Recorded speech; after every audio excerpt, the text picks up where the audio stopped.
Vamos começar aqui em Gênesis, para efeito de gravação, Gênesis capítulo 1, versículo 31.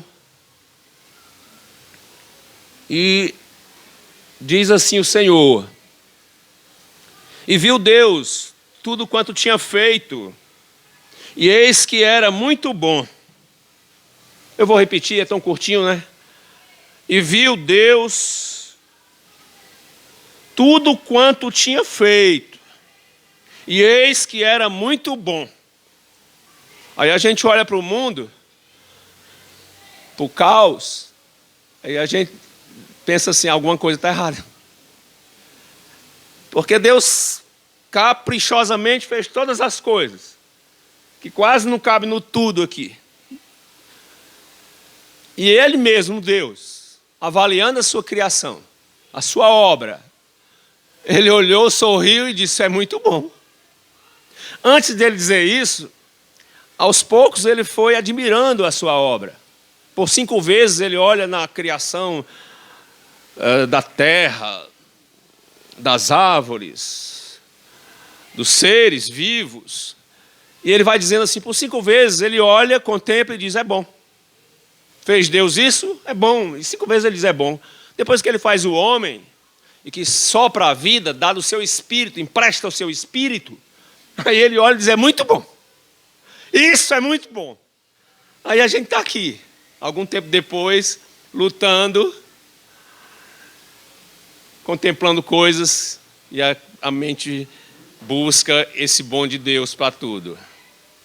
E outro texto, isso é o início. Eu queria que você abrisse no final, Apocalipse, lá no capítulo 7. É um texto que eu tenho como o texto dos textos, excepcional.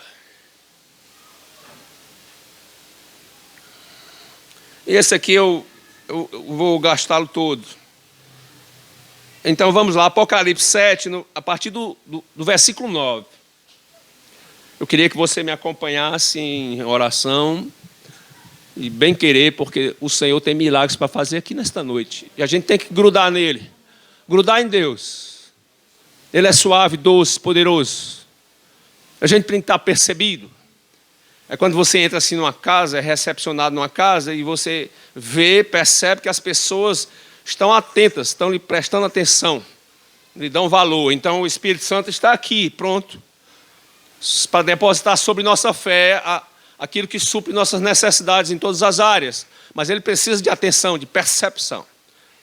E eu queria que a igreja estivesse atenta hoje. Então, Apocalipse 7, a partir do 9, diz assim, estou tratando de algo que aponta para o fim de todas as coisas.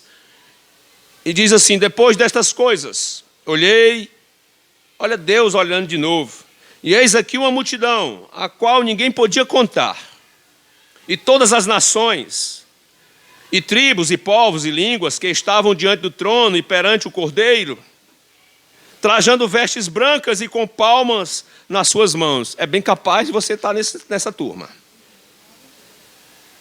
E diz assim: e clamavam com grande voz, dizendo: salvação ao nosso Deus, que está sentado no trono, e ao Cordeiro. E todos os anjos estavam ao redor do trono e dos anciãos e dos 4 animais, e prostraram-se diante do trono sobre o seu rosto e adoraram a Deus. Que bom. Adoraram a Deus dizendo: amém, louvor e glória e sabedoria e ações de graças e honra e poder e força ao nosso Deus para todo sempre, amém. E um dos anciãos me falou dizendo: estes que estão vestidos de vestes brancas, quem são e de onde vieram? E eu disse-lhe: Senhor, tu sabes. E ele disse-me: estes são os que vieram da grande tribulação, lavaram suas vestes e as branquearam no sangue do Cordeiro. Por isso, estão diante do trono de Deus e o servem de dia e de noite no seu templo. E aquele que está sentado sobre o trono os cobrirá com a sua sombra. Nunca mais terão fome, nunca mais terão sede, nem sol, nem calma alguma cairá sobre eles, porque o Cordeiro que está no meio do trono os apacentará e lhes servirá de guia para as fontes das águas da vida, e Deus limpará de seus olhos toda lágrima. Bom, acabou o aperreio e a agonia. É assim que termina a coisa. Sem lágrimas. Do alfa ao ômega, do princípio ao fim, Deus se revela no seu sentimento. Quando nos criou, Ele disse, é muito bom. É bom, é bom. É muito bom, é excelente. E olha lá no final, quando para nós é um final, para Ele é o sempre, é o eterno. Ele diz assim, não haverá nenhuma lágrima mais, porque o Cordeiro, Jesus Cristo, cuidará dessa gente. Há um sentimento revelado aqui do Senhor para as nossas vidas que nos toma e nos dá coragem para viver e enfrentar o que tiver que se enfrentar. Porque seja lá o que for, sempre haverá a intervenção de Deus, a mão do Senhor, desenhando uma saída, abrindo um mar, pondo por terra uma muralha, vencendo um gigante, dando coragem aos pequenos, confundindo os grandes, chamando gente simples para ser honrada diante do seu trono. Sempre será assim. As promessas que o Senhor nos deixa, e aqui são tantas, para nós, na pressa, incontáveis. Elas nos avisam, na realidade, de quem nós somos para Deus. Porque o conceito do mundo a nosso respeito é muito vazio, muito pequeno, muito medíocre. Porque o mundo lê a gente como estamos, ou o que estamos sofrendo, estamos passando. E aí vem um rótulo, uma etiqueta, às vezes posta no bolso, na frente como um crachá, mas às vezes nas costas, quando você sai. Mas o cuidado com a palavra, o deixar essa palavra escorrer para dentro do peito, nos revela na realidade que nós somos. E aí a gente descobre que o verdadeiro sentimento desse Criador, ele é Elohim, Deus, Criador, ele não se suporta em apenas criar, mas ele quer se envolver. Embora não o vejamos, ele se envolve de tal sorte que ele vira pai. É o seu alvo, é ser pai. Dá para você amar ao Senhor por todas as expressões do seu ser, mas especialmente a palavra do Senhor diz que o nosso espírito, nele há um grito que nos aproxima tanto de Deus ao ponto de chamá-lo de Pai. O Senhor é meu Pai. E é isso que dá o que foi dito nesta noite. Um filho perto do Pai se sente seguro. Um filho perto do Pai não se preocupa. Ele gosta das coisas, ele depende de tudo, mas ele sabe que há um Deus, um Pai provedor. Esta noite seria uma noite muito especial para nós adquirirmos pela primeira vez esse sentimento de confiança. Ou então readquirirmos. Porque às vezes o mundo vira ladrão e puxa da gente a fé, a confiança, e a gente termina vivendo. Eu ia dizer pelos cálculos, pelos projetos, pelas planilhas, mas não vou dizer não em homenagem ao Anderson. Mas ele consertou e disse, isso aqui é só para a gente se organizar, mas a minha dependência vem de Deus.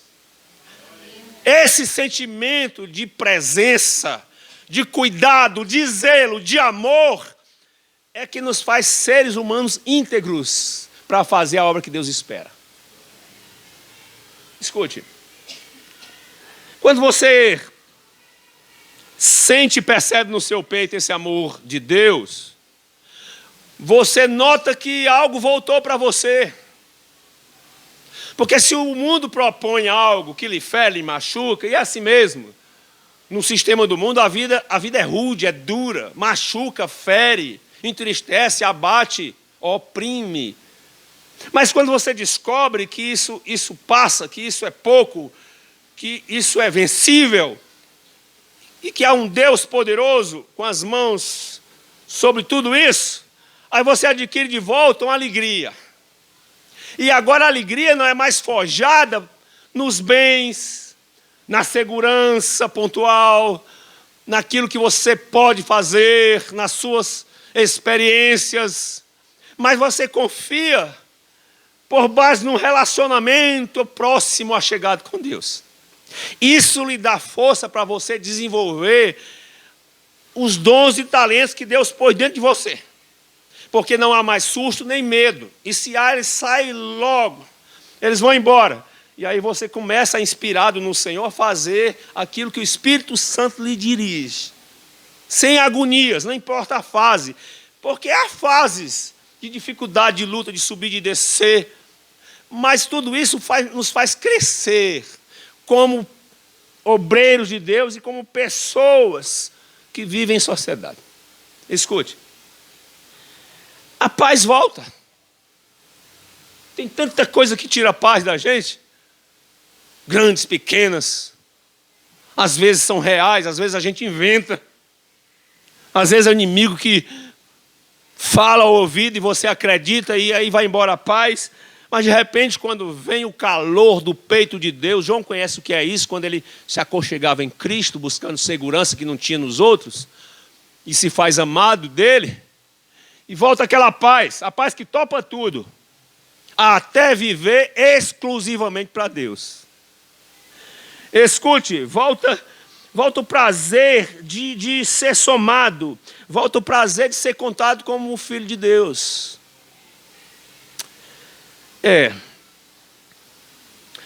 Quanto mais perto, irmão Jânio, se chega do Senhor, mais a gente percebe o seu sentimento. Mais a gente enxerga. E quanto mais a gente enxerga e sabe, descobre quem somos em Deus, mais a gente encontra força para buscá-lo. Há geração que precisa buscar ao Senhor de verdade.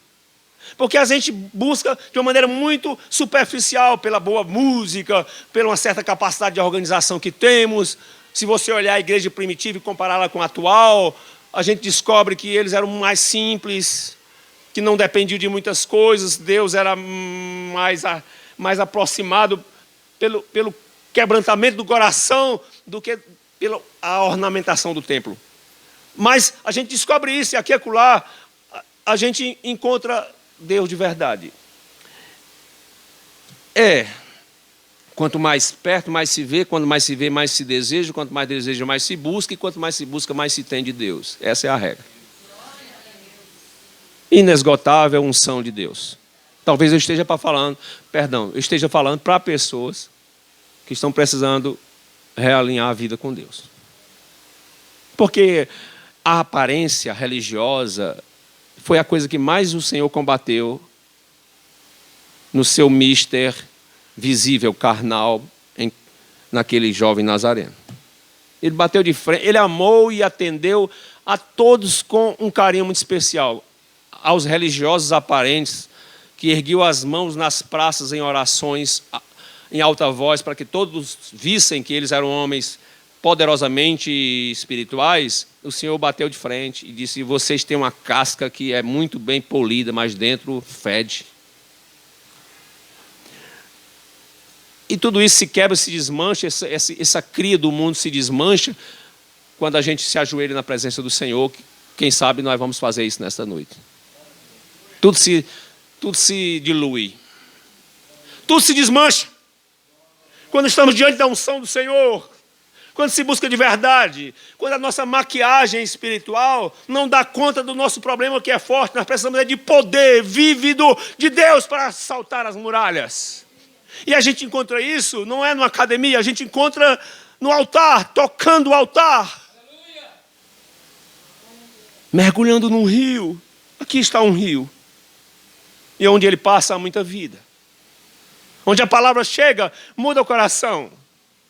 Um dia desse a irmã Regina chegou num colisão. Colisão, a festa dos jovens, evangelismo dos jovens. E ela chegou. E foi convidada a participar. Relutou um pouco, achou que não estava vestida a caráter para aquele evento. Alguém a convenceu que ela estava muito a caráter, porque a vestimenta que chama a atenção de Deus é da alma, é do coração. E ela estava sequiosa e sedenta por Deus, mais de Deus, um pouquinho mais de Deus. E ela tomou a sua decisão ali. No dia seguinte, isso era um sábado, no domingo veio à igreja. Hoje ela está aqui. Não sei se terceiro, quarto, quinto culto que ela vem. No sábado passado, sexta passada, agora, ela estava ali no sinal da Tembege com a Pasté evangelizando. Que tal? Vida que muda de rumo. É assim que o Senhor faz. É assim que Ele invade a alma da gente e muda a gente. E é preciso que a gente o busque em espírito e em verdade. Eu queria dizer nessa noite de maneira rápida, porque hoje é um dia para a gente adorar, né? Há um convencimento espiritual que nós temos um Pai que nos abraça. Eu digo que as promessas do Senhor nos avisam daquilo que Ele tem para nós. E a gente se encoraja. A promessa injeta ânimo. Mas essa viagem para Deus, esse caminho para o Senhor, não é pioneiro. Não é desbravador. Não é a primeira vez que se faz isso. Quando se busca o Senhor e assume-se esse caminho, verdade e vida, Jesus Cristo, nosso Redentor e Rei, o que vai acontecendo conosco não está... Aquilo ali não inaugura algo que nós conquistamos. Muito pelo contrário, o que está acontecendo é um caminho de volta. É uma memória eterna criada no Gênesis. É muito boa a minha criação, diz o Senhor. É muito boa. E a gente vai descobrindo página a página, letra a letra, unção por unção, a gente vai descobrindo, recuperando a memória. E cada vez se sentindo mais próxima de Deus, mais próximo do Senhor. E aí aquela filiação, aquela segurança em Deus chega e nos dá condições e coragem para mudar tudo. Virar a mesa, estabelecer uma nova vida, recebendo o DNA que foi pregado ontem aqui no Colisão. O Colisão é um evento tremendo para os jovens. Ontem foi falado da paternidade que nós temos. E foi feito um exame de DNA para descobrir quem era filho de Deus. Na entrada ali do templo, as pessoas estavam recebendo o resultado de um exame que só abririam depois do culto. E quando abriram, estava escrito: nesta noite, examinando o seu DNA e o DNA de Jesus, descobriu-se que você é um verdadeiro filho de Deus. Que bom. Deixa eu dizer uma coisa para vocês. Esse caminho não é pioneiro, é um retorno. Aquilo que foi perdido, alguém mexeu no jardim do Éden. Alguém pisou nas flores. O mundo pisa corações, maltrata, fere, aqui e acolá, ainda diz assim: Deus tem a ver com isso, é culpa de Deus. E Deus olha lá de cima ou aqui de baixo, onde Ele está em todos os lugares. Ele diz: não, mas eu tenho uma cura para todas as coisas, eu vou enviar o meu filho. E Ele vai sarar a terra. E Ele não está sarando só a terra, Ele está sarando os corações. E toda vez que alguém se converte, o coração é renovado, feito de novo, nascido em Cristo, é um benfeitor que está de volta ao seu lugar de cuidar de um jardim que é a herança dos homens. A terra é um grande jardim. Deixa eu dizer uma coisa ainda. Quando tudo isso acontece, a gente descobre que no fundo, Deus tinha um plano, um propósito, que nós estamos retomando, onde Ele iria assinar as nossas obras. Hoje eu estava orando por essa palavra e me deparei de novo com aquela parábola do filho pródigo em Lucas 15. E vocês sabem isso de cor. E lá diz que havia um homem que tinha 2 filhos e o mais novo era tipo Pedro, intrépido, apressado, e queria a herança era logo. Quem sabe dizendo assim: que adianta a herança quando eu estiver velho? Eu quero é logo. E ele pega a herança e vai, e o fato é que você já conhece, ele gasta toda a herança e gasta todo o seu caráter também. Parece coisa do mundo, sabe?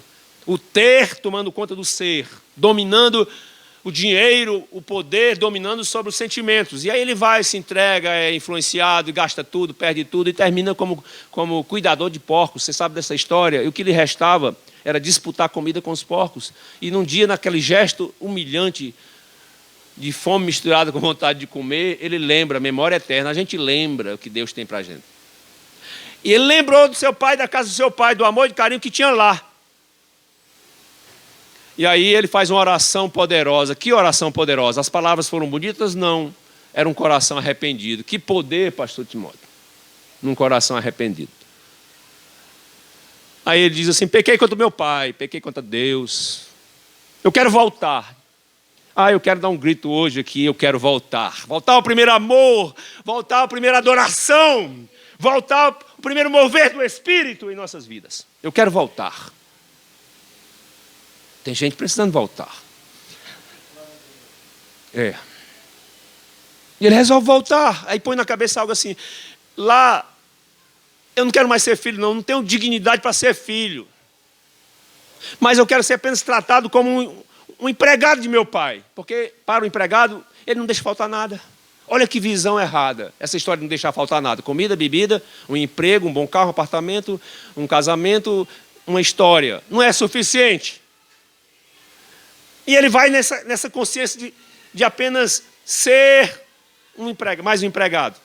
E vocês sabem também que quando ele vai chegando, o pai não se aguenta e vai ao encontro dele. Um filho mal criado, um filho rebelde, um filho ausente, um filho ingrato, mas o pai o contempla, o enxerga e corre para ele. E o abraça e diz assim: olha, prepare o melhor que tiver nessa casa para ele. Dê a melhor chinela, melhor sandália, dê a melhor aliança, o melhor anel e prepare o melhor novilho cevado para ele. Isso é festa. Hoje tem festa aqui nessa casa.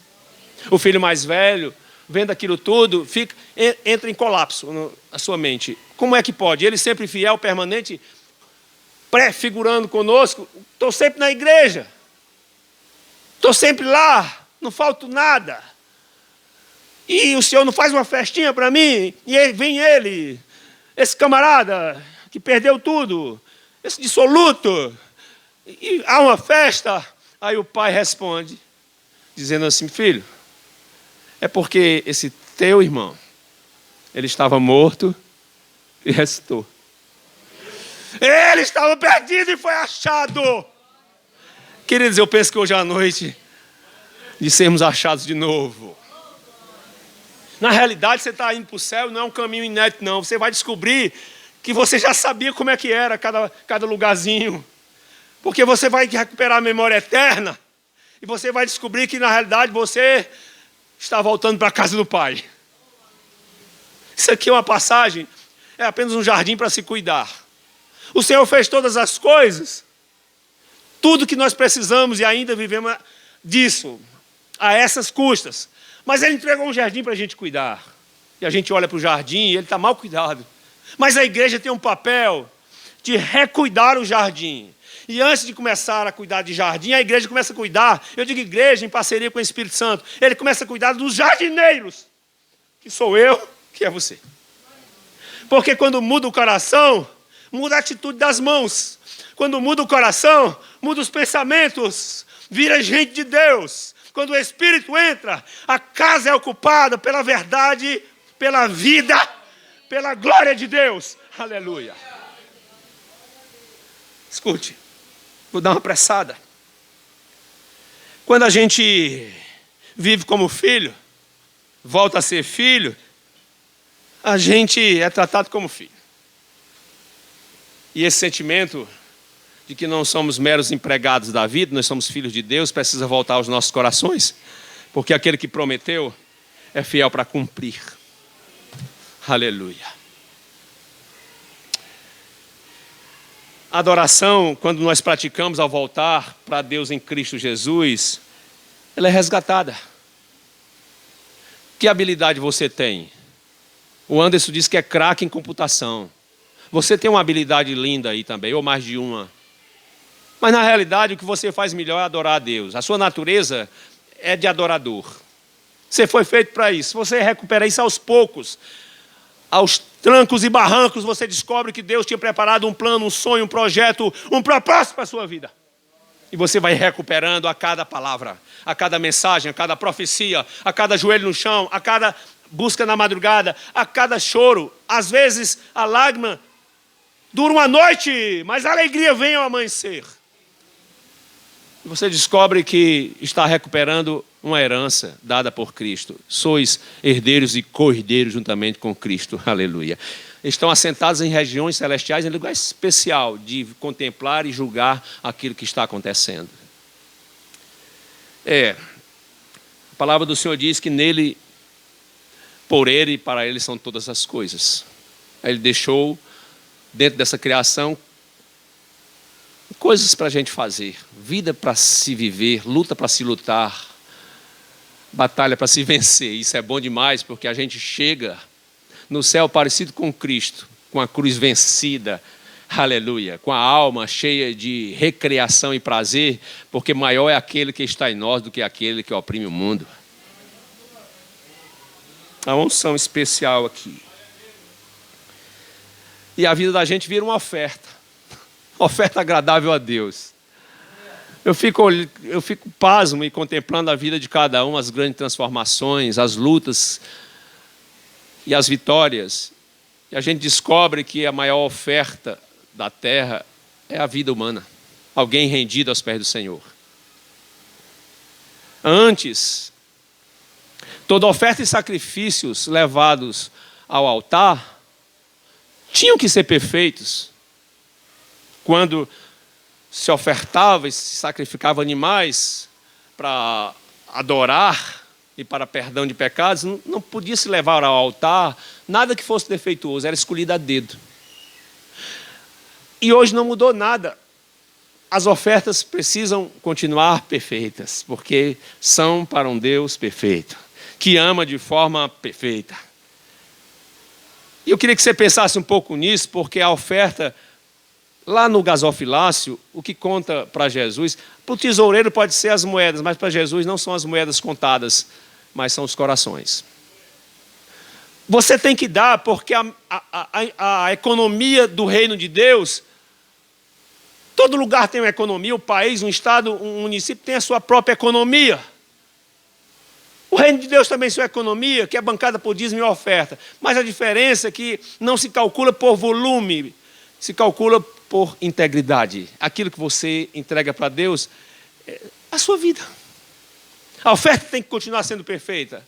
O seu louvor tem que ser íntegro todo, total, pleno, suficiente, provocante, fazendo Deus se agradar com gente posta no mundo em caos, cujo coração está sarado, irrigado, pacificado, que é capaz de adorar no meio da luta. Porque existem umas pessoas que costumam adorar, não a Deus, mas a qualquer coisa no meio da facilidade. Fazem festa, embora depois as festas virem ressaca. Mas eu estou falando de gente que adora a Deus, que faz festa para Deus. Lá as pessoas dependem da alegria, de estar tudo bem. Aqui estou falando para um povo que adora a Deus e sorrir com Deus no momento de luta até. Aleluia. Deixa eu dizer uma coisa para vocês, para a gente ir se aproximando do fim. O mundo, já disse, é um sistema muito cruel. Você não pode depender dele, não. Você tem que viver nele, mas você não é dele. Você pode lidar com os valores do mundo, mas você não depende deles. Dentro do seu peito ardem valores de Deus. Eu gosto muito de uma frase de um colégio aqui na cidade que diz assim: nós lidamos aqui com valores eternos, porque lá ensinam a palavra de Deus. Deixa eu dizer isso. O mundo é cheio de julgos.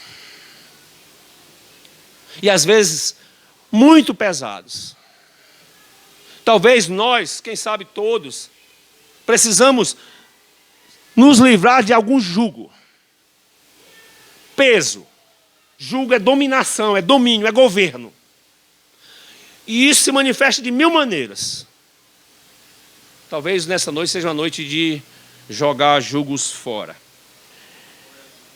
Talvez você queira nessa noite se livrar de um. Você lembra de Esaú e de Jacó, filhinhos de Isaac. Estou falando de relação de pais e filhos. Gêmeos. Jacó, mais esperto, toma a frente de Esaú no seu direito de primogenitura. O primogênito teria mais direitos. Ele toma a frente, se faz Esaú, recebe a bênção de Isaac. Toma o lugar dele. A bênção era tão severa, tão poderosa, que não poderia voltar atrás. Isaac abençoou a Jacó pensando que fosse Esaú, o mais velho. Mas ele firmou a palavra e está abençoado. Aí ele tem uma palavra para Esaú, porque Esaú vai reclamar a sua bênção. E aí eu digo que isso é um jugo, porque ele foi traído e enganado pelo próprio irmão. Aí quando ele vai pedir, meu pai, me abençoe. Aí quando ele vai pedir a bênção, eu penso que Isaac ficou num dilema terrível entre ele e Deus. Mas ele o abençoa e diz assim, Esaú, eu te abençoo. Tu viverás à custa da tua espada. Tu serás escravo do teu irmão, o servirás. Mas escute como é que é Deus. Mas quando tu te libertares do jugo dele sobre a tua vida, e diz a palavra assim, quando tu sacudir, sabe, esse jugo de ti, tu serás livre. E é Deus escrevendo isso para a gente. Porque às vezes a gente se sente filho, mas é um filho que não tem liberdade para o tudo do pai e pesa sobre a gente alguma coisa. Talvez eu estou insistindo, eu parei nisso porque pode ser que haja algum peso sobre a sua vida. E até Esaú, que foi tão enganado naquilo que lhe era mais especial, ele recebeu uma palavra assim, você será livre desse jugo também. Aleluia. Talvez essa palavra não seja só para Esaú, seja para Walter, seja para você. Tu sacudirás o jugo dele do teu pescoço. Hoje eu consegui enxergar assim essa cena, porque o jugo, quando se fala em jugo aqui, é uma figura de uma canga de bois dominada por um jugo que põe no pescoço para eles não fugirem, e arreios que lhe impõem um governo para alguém mais fraco do que o boi dominar sobre eles e dirigir e levar para qualquer lugar. Então é o pequeno dominando o grande. E o jugo pesa sobre o boi. Daí a figura. Mas chegará um dia que o boi sacudirá a cabeça e o jugo cai e ele fica livre. Talvez isso fale comigo. Talvez fale com você. Talvez você queira lembrar de uma palavra quando Isaías estava se espremendo em adoração, fervendo em louvor, nesse confronto com Deus, porque essa ida e vinda à igreja formal não provoca esse encontro poderoso. É preciso quebrar a muralha, vencer a dificuldade, diminuir a distância, abrir o sorriso, verter a lágrima, adorar a Deus de verdade para você ser impactado. O divino entrando no humano de tal sorte que o humano não sabe mais aquilo que é seu e passa a ser de Deus. Aí o Isaías estava assim, cheio de maranata Deus, cheio de aleluia. Aí ele começa a liberar palavras sobre o nascimento de um menino que viria de uma virgem, cujo nome você sabe que é o nome que está sobre todo nome, que toda língua vai confessar e que todo joelho vai se dobrar, o nome de Yeshua HaMashiach, o nome de Jesus de Nazaré. Aí ele diz lá pelas tantas, quando ele se manifestar, quebrará o jugo que pesa, todo jugo que pesa sobre eles, porque a unção dele despedaçará todo o jugo. E nesta noite vai acontecer. Mas de todos os momentos de quebra de jugo, que eu gosto mais é aquele que sai da boca de Cristo. Quando ele diz assim, vinde a mim todo aquele que está cansado e sobrecarregado, porque eu vos aliviarei. Aí ele diz uma palavra linda, tomai de mim, todos vocês, o meu jugo, e aprendei de mim, porque sou humilde e manso, sou manso e humilde de coração. E então encontrareis descanso para a vossa alma. Quem quer isso? Quem quer isso? Porque o meu jugo é suave e o meu fardo é leve. Diga comigo, porque, levante sua mão. Diga assim, por favor. Diga assim, porque o jugo do meu Senhor Jesus é suave e o seu fardo é leve. Aleluia! Até que enfim, termino dizendo que o que nós estamos falando nesta noite não é de uma mera conquista que cada ato de fé consegue. Eu estou falando de heranças que são devolvidas, porque você é filho e Deus é pai. Ontem foi pregado nesta noite que há uma única maneira de sermos feitos filhos de Deus, porque uma coisa é tratar da criação de Deus. A história do DNA foi bem colocada aqui ontem, pena que você não veio.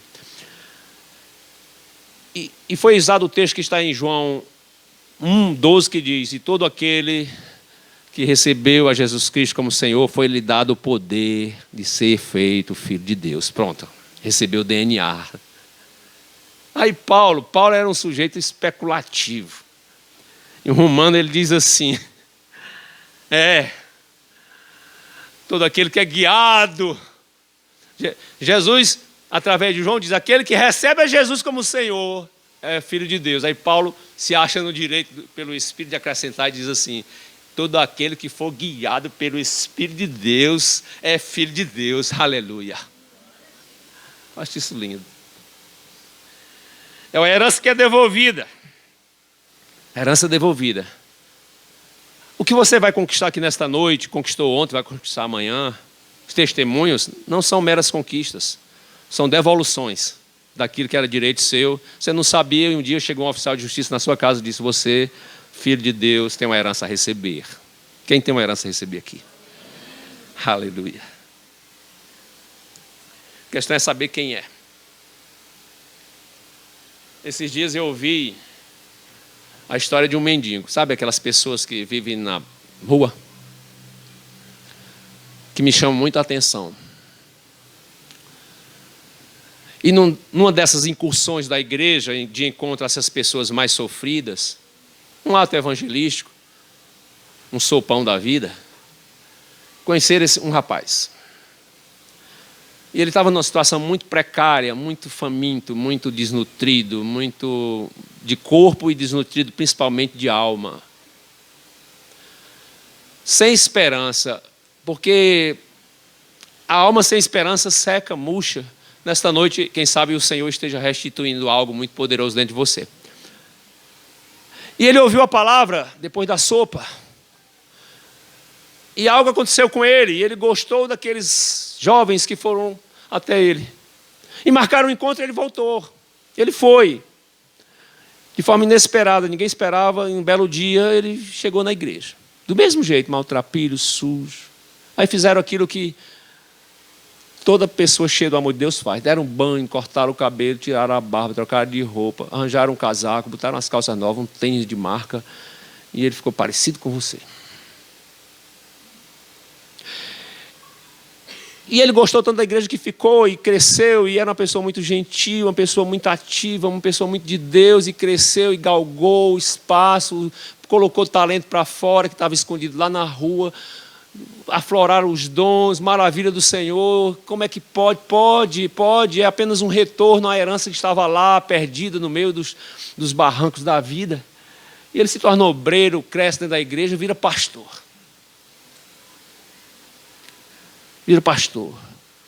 Primeiro pastor dos jovens, depois pastor de casais e por fim pastor, dirigente de igreja. E um belo dia, alguém do meio da sua amizade antiga perguntou para o fulano, cadê fulano? E ninguém sabia, não sei. E eles não tinham muito o que fazer, saíram perguntando, cadê fulano, cadê fulano, cadê fulano? Sabia o nome, sobrenome, amigo às tantas, e deram com ele. Vai lá naquela igreja que sabe. Cadê fulano? Aqui tem um fulano assim, assim, assim, o nome é esse, esse. É, tem. Ele está aí, tá, chama. Ela vem, lá vem um pastor da igreja. Se depara com eles, abraça, beija, reconhece, meu amigo e tal. E eles vão embora.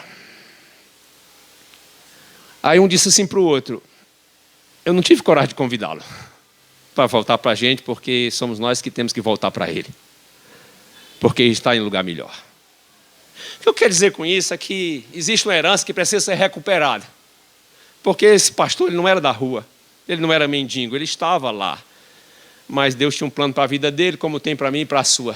Seja o que estiver passando agora, isso não é o plano de Deus para a sua vida. Só aperta você, fere você, mas não é o plano de Deus. É como se tirássemos duas fotos. Uma do velho homem, agora tira-se a foto do pastor vivendo uma nova vida. Não é só aparência não, gente. Era valores, palavras, sentimentos, visão da vida. Adoração recuperada, reconquistada. De volta para casa, de volta para Deus. Duas fotos. E parece que sempre a gente tem nas mãos essas duas fotos. E a gente escolhe quem quer ser. Viver aquém, abaixo daquilo que Deus planejou, ou ir correndo de volta para casa, onde se vive os melhores sonhos de Deus. Nesta noite em que celebramos o Dia dos Pais, eu queria que você celebrasse esse culto, percebendo o abraço de Deus sobre você. E nessa carreira de volta, tem um caminho longo para fazer. Tem muralhas para saltar, pedras para desviar, mas é certo você chegar, porque Ele domina sobre tudo e sobre todos. E operando Deus, quem impedirá? Amém, queridos? Você pode ficar de pé um instante.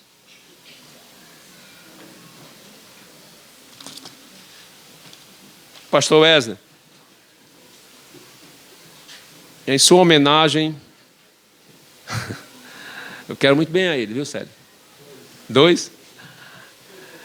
Só 2 pessoas querem bem o pastor Wesley aqui na igreja. Eu e o Célio, é? Quem pode dizer eu também?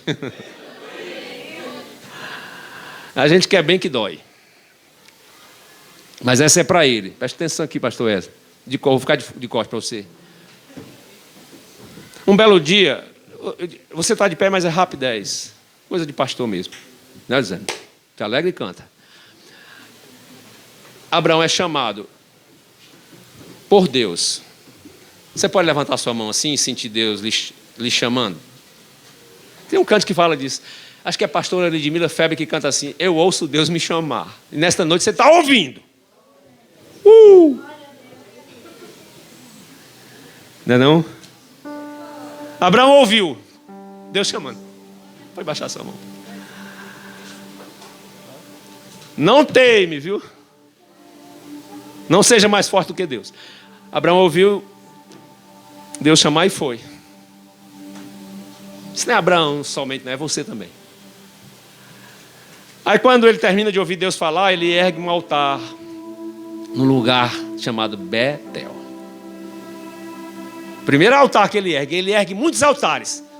Muitos altares, mas esse especial porque era o primeiro no lugar chamado Betel. Que quer dizer, sabe o quê? Casa de Deus. No meio do deserto. Ele ergueu um altar para Deus. Irmã Jane, que coisa linda. Abraão vive a sua história, completa a sua carreira. E alguns 100 e poucos anos depois, já não é mais Abraão, mas é seu filho.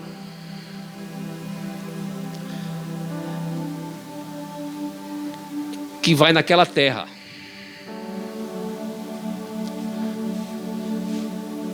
Cento e poucos anos de história e Jacó está em fuga.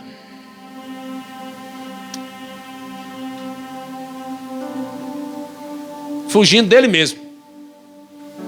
Fugindo da casa de Deus, do plano de Deus, fugindo. E quando ele vai passar, irmã Jane, naquele mesmo lugar, naquela mesma terra chamada Betel, diz a palavra que anoitece e ele, cansado e com sono, resolve dormir ali. Vê algumas pedras, quem sabe as pedras do altar que Abraão ergueu, né? Puxa uma, reclina a cabeça e dorme. Dormir perto de Deus já é diferente, né? Aí diz que ele sonha, rapaz. E ele tem um lindo sonho, vê uma escada que liga o céu e a terra, e ele percebe um movimento. Anjos subindo e descendo da terra para o céu, do céu para a terra.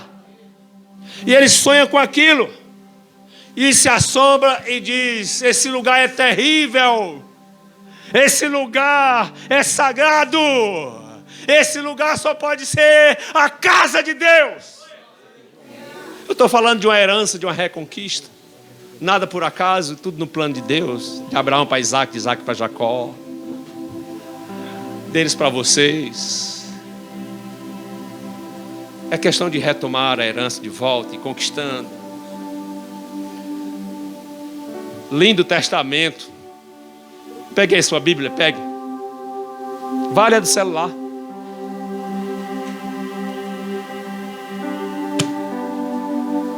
Se você quiser, levante-se. Pastor, por quê? Porque aqui é o seu testamento. Aqui está escrito a teu respeito. Fala da tua herança. O mundo determinou, sentenciou algo para a sua vida. E esse testamento quebra tudo. Troca a foto. Não é a foto lá da escassez de tudo. É a foto de uma nova vida construída pelo sangue do Cordeiro de Deus. Abraça assim a sua Bíblia, porque a voz do seu Pai está aqui dentro. Ei, feche seus olhos, tem algo para dizer?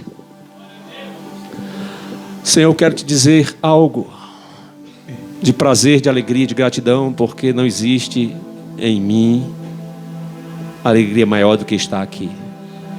Eu medi, calculei sobre os tesouros que podemos alcançar e aqueles que não podemos, que não são nossos, mas nenhum deles ocupou o teu lugar porque são menores. Não existe alegria maior, prazer, contentamento, beleza. Xandei.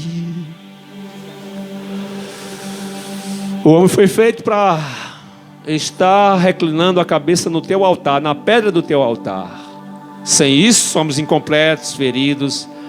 Às vezes brincamos de sorrir, mas a vida não tem a capacidade de nos dar prazer, prazer do céu. Aqui está um testamento, uma herança de pai para filho. Que o nosso espírito nesta noite também, como de Paulo, diga: Abba, Pai, confio em Ti, estou pronto para viver, não envergonho o Teu nome, eu quero viver para a Tua glória, fui feito para a Tua glória, para expressar este mundo um Deus invisível, visto através de mim, aleluia. Os meus filhos vão ver aquilo que eu fiz para a Tua glória. Abraão não sabia, estava preparando o altar para seu filho, seu neto. Nós também estamos preparando altares para os nossos. Viu, Crislano, meu amigo? Vale a pena viver e lutar, campeão. Estamos preparando altares para Deus, para outros reclinarem a cabeça. Aleluia. Não fique aperreado com o relógio, com o agora e o aqui. A sua vida não está solta, no cordão de Deus ela está presa. Vale a pena ser fiel. Aleluia. Senhor é o nosso papai. Aleluia. Deus abençoe. Deus abençoe. Deus abençoe. Deus abençoe.